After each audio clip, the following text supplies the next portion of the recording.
बॉलीवुड की फिल्मों में एक ऐसे शानदार व्यक्ति को आपने बार बार देखा होगा। वो या तो इंस्पेक्टर या फिर कमिश्नर पुलिस नजर आता था। शानदार आवाज, बेहतरीन बॉडी और चाल ढाल से यह व्यक्ति अपने रुआबदार तरीकों से फिल्म देखने वालों का दिल जीत लेता था। नाम था इफ्तेकार। उनका जन्म जन्म 22 फरवरी 1920 को पंजाब के जालंधर में हुआ था। इफ्तेखार ने अपनी पहली फिल्म शाहजहां में अभिनय किया था, जो 1946 में रिलीज हुई थी। इसके बाद उन्होंने दर्जनों सफल फिल्मों में अपनी प्रतिभा से लोगों के दिलों में जगह की, जिनमें दिल दे के देखो, काला पानी, अनारकली और शोले शामिल हैं। इफ्तेखार ने 1940 से 1990 के दशक तक हिंदी फिल्म इंडस्ट्री में खूब सारी फिल्मों में काम किया। वो राजेश खन्ना से लेकर अमिताभ बच्चन तक संग स्क्रीन शेयर करते नजर आए, लेकिन उन्हें the real police of Bollywood कहा गया, क्योंकि उन्होंने ज्यादातर फिल्मों में पुलिस ऑफिसर का दमदार किरदार निभाया और उनमें जान फूंक दी। वो एक्टर होने के साथ पेंटर और सिंगर भी थे। पेंटिंग उन्होंने लखनऊ के मशहूर आर्ट्स कॉलेज में सीखी थी। एक तरफ वो अपना करियर बना रहे थे, तो दूसरी तरफ उनकी जिंदगी में तब तूफान आ गया जब देश का विभाजन हुआ।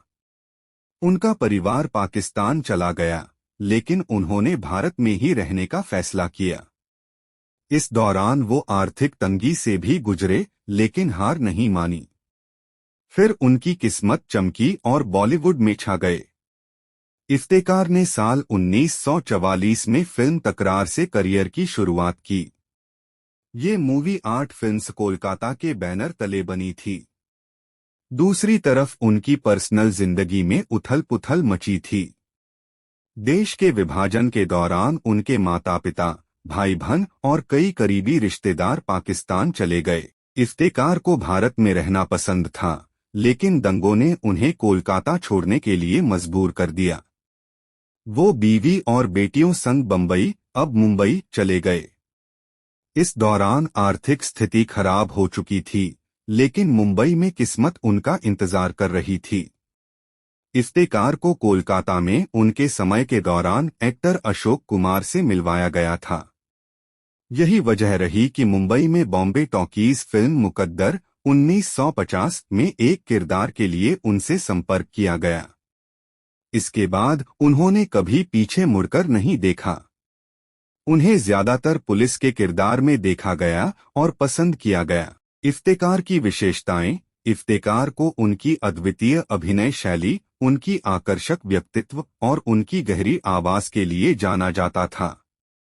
उन्हें अपनी फिल्मों में अपने किरदारों को जीवंत करने की क्षमता के लिए भी जाना जाता था। इफ्तेकार का जन्म 22 फरवरी 1924 को जालंधर में हुआ था। वो 4 भाई और एक बहन में सबसे बड़े थे। मैट्रिक की पढ़ाई पूरी करने के बाद उन्होंने लखनऊ कॉलेज ऑफ आर्ट्स से पेंटिंग में डिप्लोमा कोर्स किया। इफ्तेकार एक्टर होने के साथ साथ पेंटिंग की कला में भी माहिर थे। उन्हें गाने का शौक था और वो फेमस सिंगर कुंदनलाल सहगल से प्रभावित थे। यही वजह थी कि वो 20 साल की उम्र में संगीतकार कमल दासगुप्ता के ऑडिशन के लिए वो कोलकाता चले गए। कमल दासगुप्ता उस समय HMV के लिए काम कर रहे थे। वो इफ्तेखार की पर्सनैलिटी से इतने प्रभावित हुए कि उन्होंने MP प्रोडक्शंस को एक्टर के लिए उनके नाम की सिफारिश की। इफ्तेकार के पुरस्कार और सम्मान। इफ्तेकार को उनके अभिनय के लिए कई पुरस्कार और सम्मान मिले हैं। उन्हें फिल्म फेयर अवार्ड, BFJ पुरस्कार और स्क्रीन अवार्ड से सम्मानित।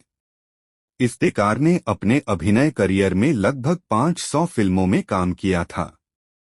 उनकी कुछ प्रमुख फिल्में हैं: शाहजहां 1946, दिल दे के देखो 1959, काला पानी 1958, अनारकली 1953, शोले 1975। इफ्तेकार की व्यक्तिगत जिंदगी। इफ्तेकार का व्यक्तिगत जीवन भी बहुत रोचक था। उन्होंने 1948 में अभिनेत्री बेगम परी से शादी की थी। उनके 2 बेटे और 1 बेटी थी। इफ्तेकार का निधन 4 मार्च 1995 को मुंबई में हुआ था। उनकी मृत्यु के बाद उन्हें हिंदी सिनेमा में उनके योगदान के लिए कई सम्मान और पुरस्कार दिए गए। इफ्तेकार को उनके अभिनय के लिए कई पुरस्कार और सम्मान मिले हैं। उन्हें फिल्म फेयर अवार्ड, BFJ पुरस्कार और स्क्रीन अवार्ड से सम्मानित किया गया था। इफ्तेकार की विरासत। इफ्तेकार की विरासत हिंदी सिनेमा में अमिट है। उन्होंने कई पीढ़ियों के अभिनेताओं को प्रेरित किया है और उनकी फिल्में आज भी लोगों को पसंद आती हैं।